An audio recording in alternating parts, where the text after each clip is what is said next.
भारत में विकास की रफ्तार को रोकने के लिए विदेशों से करोड़ों रुपए की फंडिंग की जाती है। देश में बड़े बड़े प्रोजेक्ट जो देश को लाभ देने वाले हों, उनके खिलाफ जो अचानक बड़े बड़े प्रदर्शन शुरू हो जाते हैं, उनके पीछे अक्सर विदेशी ताकतों का हाथ होता है। लेकिन अब भारत इस विदेशी खेल को हमेशा के लिए खत्म करने की तैयारी कर चुका है। फॉरेन कंट्रीब्यूशन रेगुलेशन एक्ट यानी कि FCRA कानून साल 2026 में बदलने वाला है। इसमें ऐतिहासिक बदलाव होने वाले हैं। इन बदलावों से चीन और अमेरिका के पेट में दर्द हो रहा है। इसके साथ देश के कई NGOs की रातों की नींद उड़ गई है। आखिर ये FCRA कानून क्या है, इसका इतिहास क्या है और 2026 में सरकार ने विदेशी पैसों पर क्या नया शिकंजा कसा है जिससे चीन और अमेरिका परेशान है, आइए देखते हैं। FCRA यानी कि फॉरेन कंट्रीब्यूशन रेगुलेशन एक्ट, यह वो कानून है जो तय करता है कि कोई भी व्यक्ति या संस्था विदेश से आने वाले पैसों को कैसे प्राप्त और इस्तेमाल कर सकती है। इस कानून को आपातकाल के दौरान 1976 में लाया गया था ताकि विदेशी ताकतें भारत की राजनीति और आंतरिक मामलों को प्रभावित न कर सकें। उस वक्त चुनाव के उम्मीदवार,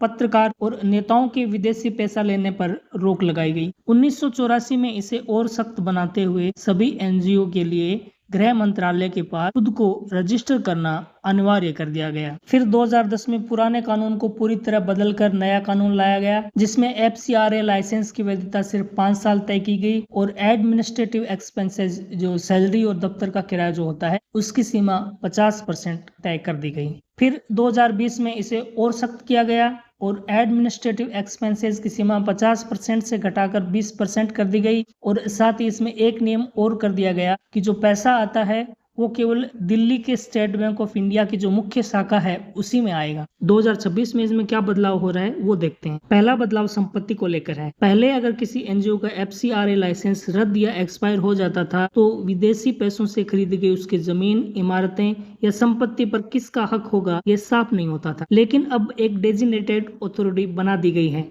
अब जैसे किसी NGO का लाइसेंस रद्द होगा या वो खुद सरेंडर करेगा, उसकी सारी विदेशी संपत्ति इस सरकारी अथॉरिटी के नियंत्रण में चली जाएगी। साथ ही दूसरा जो बदलाव वो इस प्रकार से है कि अब NGO को रजिस्ट्रेशन के वक्त पहले से तय लिस्ट में अपना उद्देश्य यानी कि जो पर्पस है उनका और राज्य, वो किस राज्य को चुनना चाहते हैं वो एकदम स्पष्ट करना होगा, क्योंकि विदेशी पैसा सिर्फ उसी राज्य और उसी काम में खर्च हो सकेगा जो NGO चुनते हैं, सिलेक्ट करते हैं। यानी आप पर्यावरण के नाम पर विदेशों से पैसा लेकर उसे किसी गुप्त एजेंडे में नहीं लगा सकते। एक और जो बदलाव इसमें किया गया है, नए नियमों में साफ कर दिया गया है कि विदेशी फंड का इस्तेमाल शिक्षा, स्वास्थ्य या सामाजिक कार्यों के लिए तो हो सकता है, लेकिन इसका इस्तेमाल भारत में जानबूझकर किए गए धर्म परिवर्तन के लिए कतई नहीं किया जा सकता। अब कुछ लोग ये सवाल उठा सकते हैं कि सरकार को इतने बड़े कदम उठाने की क्या जरूरत थी। इसका जवाब है आर्थिक युद्ध और राष्ट्रीय सुरक्षा। आज के दौर में विदेशी ताकतें भारत से सीधे युद्ध नहीं लड़ सकती। वे भारत के विकास को धीमा करने के लिए यहाँ के कुछ NGO को करोड़ों रुपए की फंडिंग देती हैं। उदाहरण के लिए रणनीतिक रूप से बेहद महत्वपूर्ण ग्रेट निकोबार प्रोजेक्ट को रोकने के लिए पर्यावरण के नाम पर प्रोपेगेंडा चलाया गया,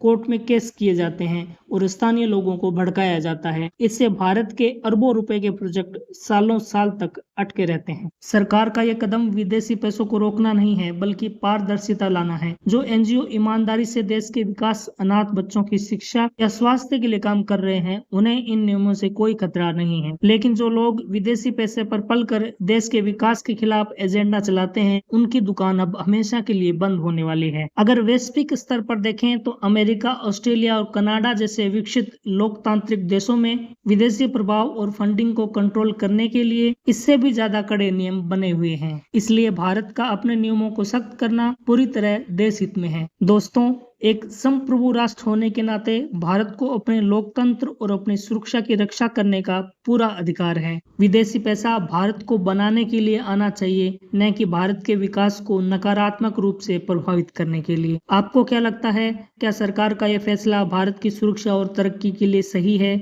अपनी राय नीचे कमेंट बॉक्स में जरूर शेयर करें। आपको अगर वीडियो पसंद आया हो तो इसे लाइक करें, अपने दोस्तों के साथ वीडियो को शेयर करें और चैनल पर पहली बार आए हैं चैनल को सब्सक्राइब करें। मैं आपको नेक्स्ट वीडियो में मिलूंगा। जय हिंद।